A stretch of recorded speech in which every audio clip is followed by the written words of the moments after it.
Imagine sitting beside a small fire nearly 40,000 years ago. The forest around you is completely silent. The flames crackle. Someone reaches for another piece of wood. Then, without thinking, a sharp whistle cuts through the darkness. Every face freezes. Nobody speaks. The oldest hunter slowly turns toward the person who whistled, not with anger, but with fear. Why would one simple sound terrify people who survived mammoths, cave lions, and freezing winters? It sounds like nothing more than an ancient superstition. But the deeper archaeologists, anthropologists, and survival experts looked, the stranger the story became. Because across continents that had no contact with each other, completely different cultures created almost exactly the same warning: never whistle at night. Why? At first, the explanation seems obvious. Ancient people believed in spirits. Stories from Europe spoke of wandering souls. Traditions across Asia warned that unseen beings answered whistles after sunset. Indigenous communities in different parts of the world carried similar beliefs for thousands of years. It would be easy to dismiss these stories as myths created to frighten children. But there was a problem. The same warning kept appearing in places separated by oceans and thousands of years of history. How could so many different people arrive at nearly the same rule? The answer may begin with something far less mysterious than ghosts. Ancient humans did not own walls, locks, alarms, or electric lights. Night completely transformed the world. Vision became unreliable. Distances disappeared. Every unfamiliar sound demanded attention, because one mistake could end an entire family line. Survival depended on remaining unnoticed whenever possible, and that made every sound a decision. Whistling is unlike ordinary conversation. Human voices blend into the natural rhythm of a campsite, but a whistle slices through the air. It is high, clear, and travels surprisingly far. Modern experiments have shown that whistles can carry over long distances, especially during calm nights when cooler air allows sound to travel efficiently. What feels quiet to the person making the sound can be heard hundreds of meters away. If another hunting group occupied the valley, they now knew someone was nearby. If predators were listening, they also gained a precise direction. Suddenly, one careless whistle became more than noise. It became an announcement, a signal, a beacon. But then another mystery appeared. If whistles were so dangerous, why did humans continue using them at all? Because during daylight, whistles became powerful survival tools. Hunters could communicate without shouting. Shepherds could direct animals.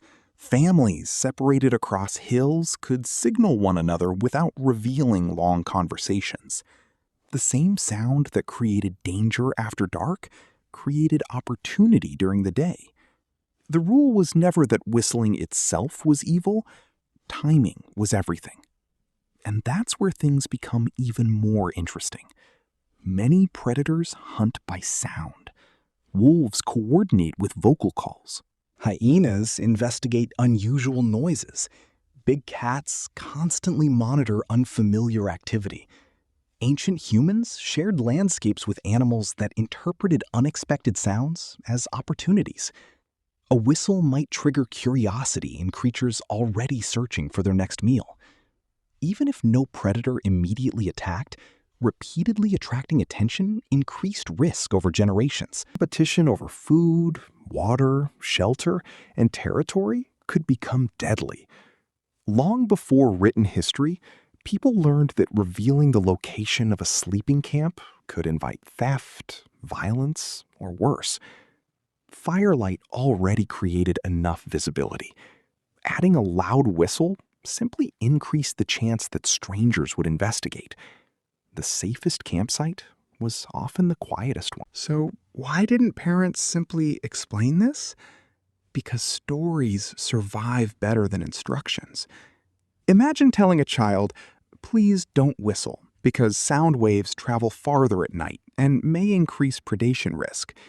That lesson disappears in one generation. But tell the same child that invisible spirits will answer every whistle after sunset, and suddenly the rule becomes unforgettable. Fear protects memory. Memory protects survival. Across thousands of years, practical safety slowly transformed into supernatural tradition. The original reason faded away, but the behavior remained. Then researchers noticed something remarkable. Many ancient taboos follow exactly the same pattern. Don't swim alone at certain times. Don't wander outside after dark. Don't approach specific caves. Don't whistle at night. Each rule appears wrapped in mythology, yet hidden underneath is a practical survival lesson. Monsters guarded dangerous rivers. Spirits protected unstable cliffs. Curses surrounded poisonous places.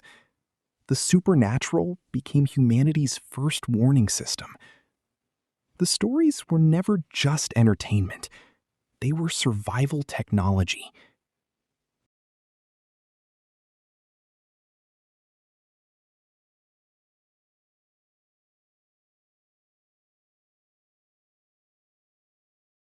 Because culture often outlives the danger that created it. Parents teach children what their parents taught them. Communities preserve rituals even after forgetting their original purpose. Over centuries, the explanation changes while the habit survives. A rule born in prehistoric forests can still echo through modern cities. Ancient humans were not simply afraid of the dark. They understood that night changed the rules of survival. They learned that one unnecessary sound could attract predators, expose families, or trigger conflict. Instead of recording these lessons in books, they carved them into stories powerful enough to survive thousands of years. So the next time someone tells you never to whistle after sunset, remember this. You may not be hearing a ghost story at all. You may be listening to one of the oldest survival instructions ever passed from one human generation to the next. A message whispered across tens of thousands of years, reminding us that long before civilization, staying alive often depended on knowing exactly when to remain silent.